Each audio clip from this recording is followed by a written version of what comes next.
YouTube podcast world, you already know the name, man. Pays and Plays podcast here. Gonna give you week 14 upset alerts. Yes, last week this was pretty successful. You could go back to the footage. 6-0 ATS, 3-3 straight up. I think that's pretty solid. I said the Cardinals had a possibility of winning that game. That was one of the ones to win, but the other ones didn't win, but they covered.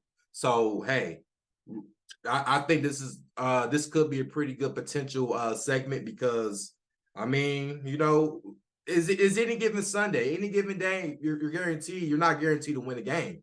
We saw what happened Monday night. So I mean, and I said the Bengals was a possibility in the spread, and they covered and they won. So I mean, you never know.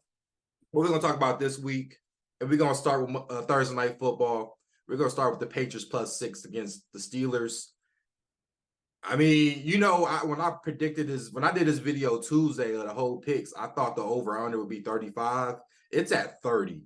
And they said this is the shortest one since 2005. And I'm almost curious to find out what the 2005 one was, just so I can really look back and see how that hit. Listen, we know New England doesn't have an offense, bro. They don't even have a quarterback. There's no type of the offense is a mess. I do see the defense being competitive like they were against the Chargers.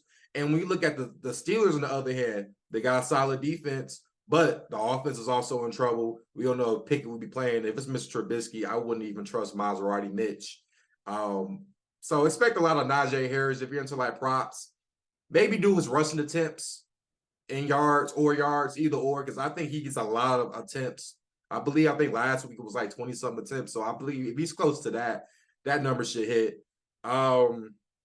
But yeah, man, it could be a competitive game. And knowing Pittsburgh, how they match energy with teams, they're a grinded out team. So they may win by 6 points, but they may win by a game-winning field goal. But I'm taking Pats +6 on underdog watch. Yes, Steelers Nation. You guys lost to the Cardinals, but I told you it was a possibility, right? I mean, I said it. The offense was a problem for Pittsburgh, and it still has been a problem. Next game, we're going to be talking about Rams. They were +7. Now they're up to +7.5. That hook helps. They play against the Ravens. And we know the Ravens, when you go into Baltimore, for some reason, they just crush teams. It doesn't even matter unless it's the Cleveland Browns, Steelers, Colts. So it's like the little teams, they kind of like any team with a solid defense, you can kind of get at Lamar. Yes, they got to deal with Aaron Donald, but after that, I mean, they don't have to deal with nobody else on the defensive side. Now, the offensive side, you do have to think, though. The Ravens, they're good at stopping the run. Rams run the ball a little bit more, but they also have weapons that can actually, they got Puka, they got Cooper. They have weapons. They got Higbee. They got players that can at least make this game close.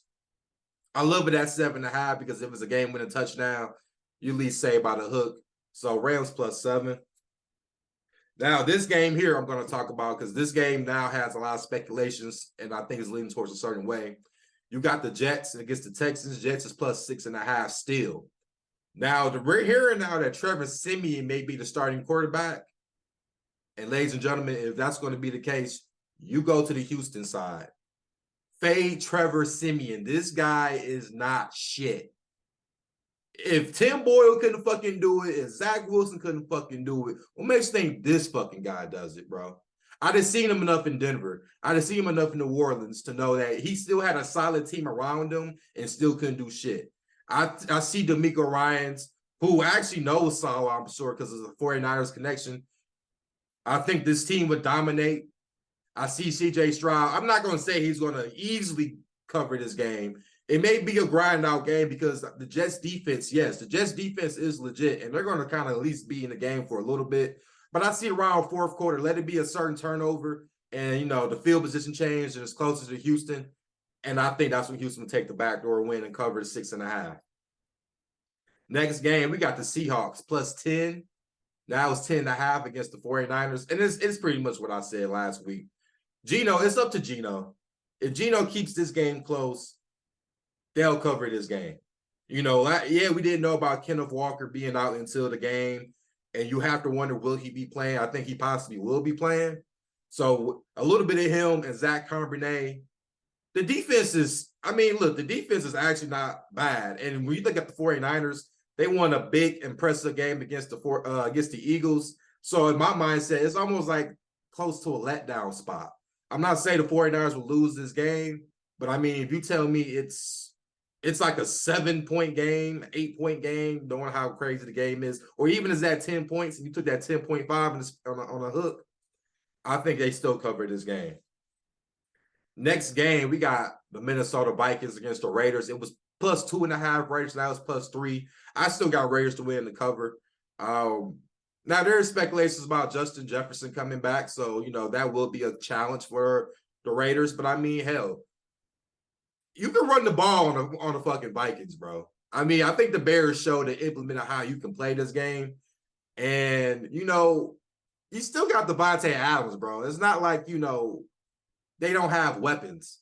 I mentioned it weeks ago that this team could possibly be a Super Bowl playoff contending team next year because they got a starting left tackle that's pretty solid. You got Jacobs, you got Adams, you got Meyer, you got Jacoby Myers, who's also a solid number 2. And the defense, you got a solid safety. You got Max Crosby. Now that would be the most important spot is Max Crosby on that line. It'll be the trenches. If Crosby and Tyree Wilson can get after Dobbs, because we see Dobbs when he's under pressure, bro, he folds. He's athletic enough to run out the pocket, but that's about it. It's not like he can run on, he can throw on the run because we see how many times he tried that and that hasn't worked. So long as the Raiders can cause pressure, I see them win this game, and I think Antonio Pierce solidifies the spot as a head coach spot if he wins this game.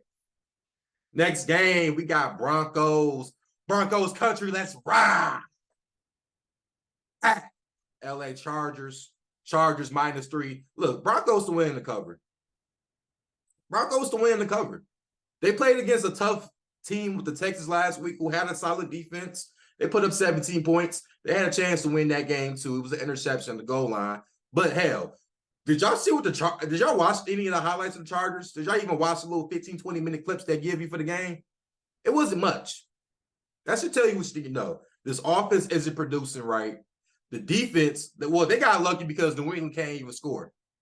But this Broncos team can at least score 17, 20 points and probably win a game. They can't stop nobody on the run. They can't stop nobody in the pass game other than Derwin James. Derwin James has to be every fucking where in order for this fucking team to win. And there's no home field advantage because the Chargers are the little brothers compared to the Rams as far as LA. So give me the Broncos to win and cover this game. Is it going to be easy? No. But I mean, come on, man. Y'all want plus money? Because I love plus money. So I'm going ahead and go with the Broncos to win and cover this game. Even though they just lost the 5-game winning streak they had, I still see Sean Payton carry that momentum. Next game, Sunday Night Football. We got the Eagles traveling to Jerry World to take on the Cowgirls. Cowgirls -3.5. I got Eagles to win the cover. That game Thursday night with the Cowboys alarmed me with the way Geno Smith threw for 300 yards. So if he can do that, I'm sure Hurts can almost over 400 yards. I mean, it's the same tier receivers, right? You got to worry about A.J. Brown. You got to worry about Devonta Smith. You got, what's his name? Zacchaeus, the dude from Atlanta. I mean, they got players, bro. And then they can run the ball. You can run the ball on this Cowboys team. So I see a lot of Swift and a lot of Hurts running the ball on this team. And, of course, I see a lot of aggressive calls down the field because that's how you had to beat the Cowboys. I mean, Seattle almost did it, and it pretty much worked offensively. It was a defense that pretty much didn't hold their part because I believe it was no punts in that game, which is crazy. But I do see the Eagles' defense and everything stepping up. They got an ass beaten. And maybe it was a good wake-up call after being down double digits so many times in the half that you have to come back. And, that game was just meant for them to lay an egg. And this is how that happens. But I see them bouncing back against the Cowboys. I think this Cowboys team, I mean, offensively, they've been playing pretty solid. But defensively, it is alarming after what you saw last week. Next game, the next 2 games, Monday Night Football games on my B-Day. I'm going to keep saying December 11th, Dirty 30 coming up. I'm going to keep saying that. But we got, first one, we're going to talk about Miami and the Titans. Titans is plus 13.5.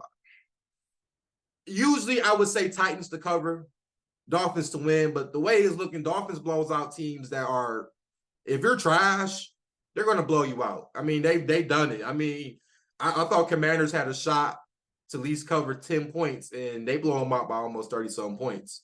I mean, But it goes to what I said, man. Like the Titans can't really stop anybody. I mean, that game overtime, I had them on the money line overtime against the Colts.